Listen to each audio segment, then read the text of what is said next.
Turbo, the act of using a modified controller to spam inputs for you.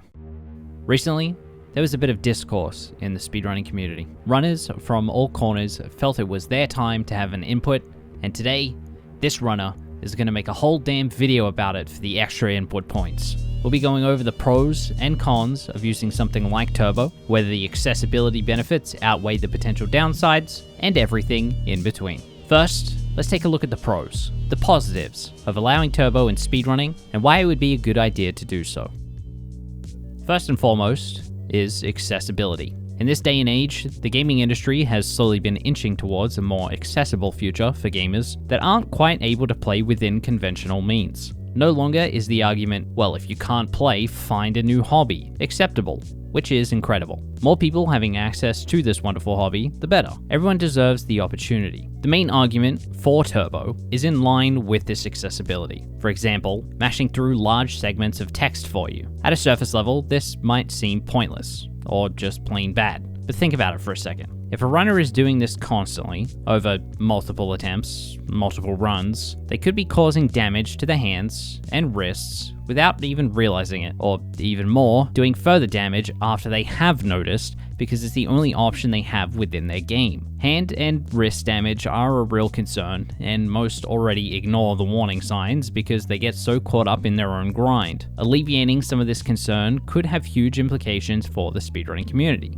And while an argument could be made either way to either shift to another game or try a different form of mashing, those arguments don't hold as much weight when you consider the fact that these issues usually creep up on you. They aren't generally a one and done kind of injury. And once you have them, they can be a nightmare to try and cure, if they're curable at all. Often, all you can do is temporarily relieve the pain. A similar argument could also be made that a lot of newer runners are younger, more naive by nature, and more likely to just ignore the problem and take the risk.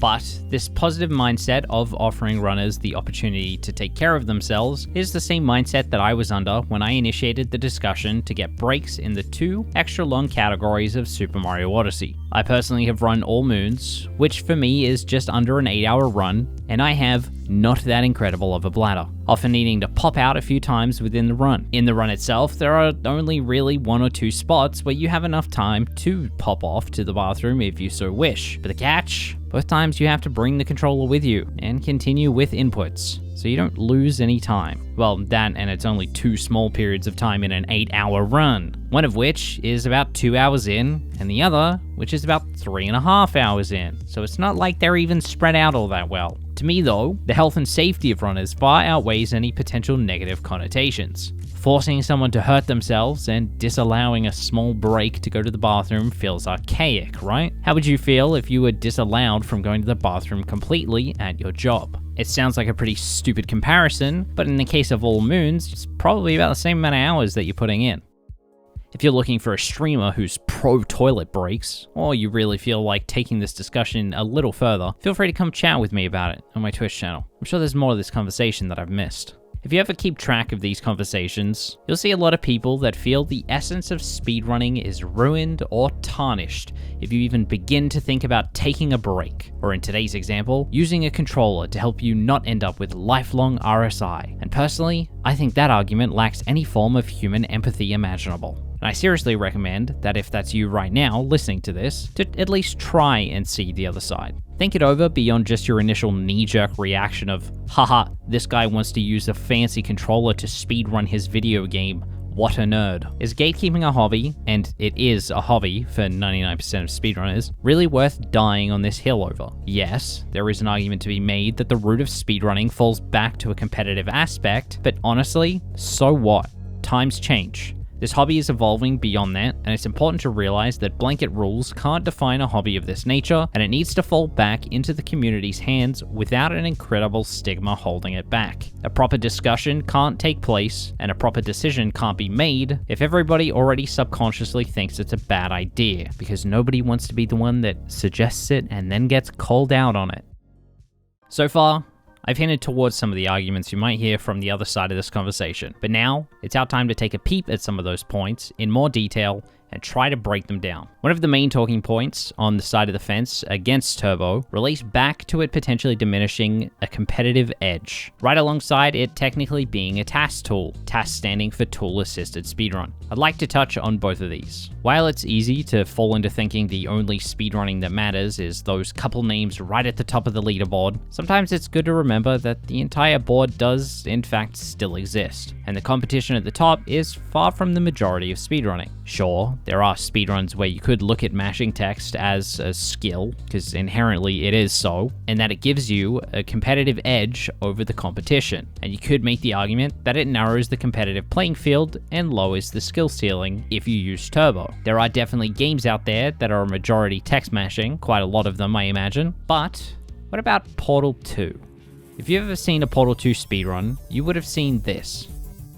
It's known as bunny hopping, and it allows you to travel at incredible speeds by hitting basically frame-perfect jumps. So are these Portal 2 speedrunners pressing the spacebar on the perfect frame every single time? No, of course not. They bound jump to the scroll wheel, allowing you to just flick the scroll wheel and jump perfectly. This is essentially Turbo. Instead of those runners worrying about timing their jumps, they can focus on the things that actually matter: routes, smoother movement, other exploits, etc. There are examples similar to this littered throughout speedrunning, and it does somewhat poke a hole in the argument against Turbo. There are also concerns that doing this could open the floodgates for other aspects of speedrunning to change. Many cling to the rules and traditions that have followed alongside speedrunning up until this point, and I can understand this sentiment to a point. I'm not exactly known for widely accepting change right off the bat, but at the same time, there has to be a tipping point when it's no longer sustainable. In my honest opinion, health trumps tradition. And if we aren't looking out for ourselves and being a good role model for those that follow, then what kind of tradition are we leaving behind?